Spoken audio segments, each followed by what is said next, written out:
I have a personal hypothesis that this movie and this novel tell the same story.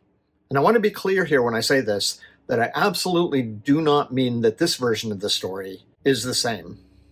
And I came to this hypothesis after I got a troll email from a rather notorious internet troll who appears to spend almost all of his time sending death threats and hate mail to people that he doesn't know and has never met. And I'm actually going to put a screenshot of this email up on the screen for you all so that you can read along with me, because this is classic stuff. All right, are you ready? Let's do this. Like all your fellow Canuck fucks, you're a lying piece of hypocritical shit.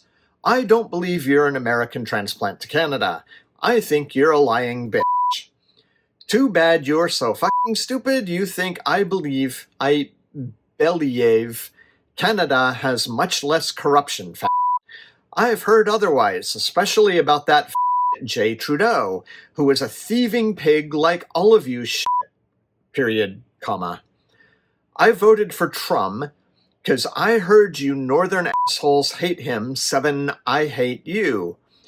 Fuck you all, asshole.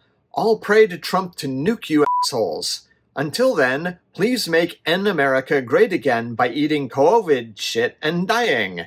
Have the rest of you asshole countrymen join you and make that asshole Carney go first. Okay, this is quality stuff, man. This is the sort of internet trolling that just makes life worth living.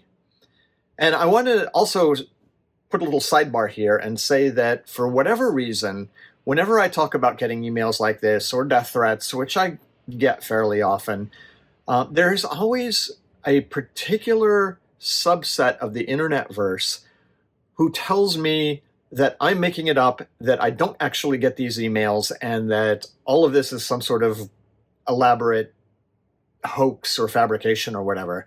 And in fact, I'll probably do a video about that at some point in the future. But anyway, what does this have to do with Fight Club and Peter Pan? So, if you look at Fight Club, I mean really look at it, which a lot of people who watch this movie didn't actually seem to do, you see that this is actually a movie about a cult of personality. And that the main character, the narrator or his alter ego, or whichever one you consider the main character, is actually a cult leader and kind of an asshole. And this is sort of a thing about cults of personality, because the problem with a cult of personality is that if you try to talk about it and you actually express the cult leader's real charisma or, real sway, the audience kind of loses track of the point and they actually start identifying with that character, which is exactly what happened with Fight Club. And I think that if you look at the original Peter Pan, you see the same thing. Peter is a cult leader. Peter is specifically a leader of a cult of personality, and the Lost Boys are all his subjects. And if you've never read the original, you can probably be excused for not knowing that, because the Disney-fied version of Peter Pan is a completely, utterly different story. The only things that it has in common are the characters and the place where the movie takes place. I read the original Peter Pan novelization by J.M. Barrie, actually in England, in King's Lynn, while I was there for an orgy, which... also a sidebar, but, whatever. Anyway, I was there for an orgy for about 10 days, and the place that we stayed, which was this weird, rambling manor house that kind of seems less like it was built and more like it was just sort of accumulated gradually over the years, had a library, and in the library I found a copy of Peter Pan, so while I was there, I actually read it, and it is horrifying. There is some weird stuff in there. Like, for example, Peter never ages, but the Lost Boys do. And there's a passage in the book that describes how when the Lost Boys reach a certain age and they start to grow up, Peter thins them out. And you're sort of left with the implication that what that means is he kills them and then finds replacements. And Wendy in the book can always tell when the kids have had an adventure because she finds the corpses the next day. I mean, it is dark. It is grim, grim stuff.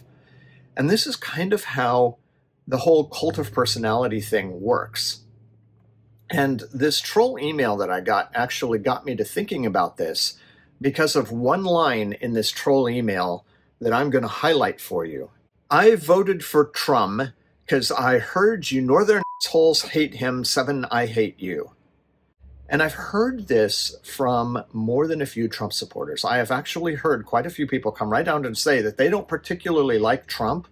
They like that he hates the people they hate. And this is classic cult of personality.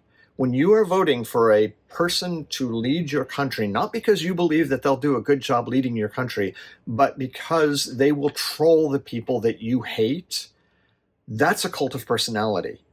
And this is actually what we see in Fight Club and what we see in Peter Pan. We see a charismatic leader who manipulates his followers, who preys on people who feel disaffected and dissatisfied, who don't fit in, who kind of have this sense that there is something wrong with their lives, but they don't know what it is. And so they look to somebody else to give them a sense of purpose. They look to somebody else to tell them how to act, to tell them who to be, to guide them, to lead them, to explain to them how they can get rid of this sort of aching sense of loss in their lives or this emptiness in their lives. And you see that when this cult leader recruits these people, he discards them as soon as they become inconvenient. Like as soon as the Lost Boys start to grow up, Peter thins them out. And with Fight Club, as soon as the people who follow the main character become part of his group, he tells them what to do, he tells them how to act, he tells them how to dress. He recruits them by saying, your lives are empty and you don't have a sense of purpose or meaning and you're just a mindless drone. And then he turns them into mindless drones. And this is exactly what I see Donald Trump doing. This is exactly what I see in the people who worship this man. They don't worship this man because he does anything good for them. And in fact, Trump is notorious for throwing people under the bus as soon as they become inconvenient to him or they lose their usefulness to him.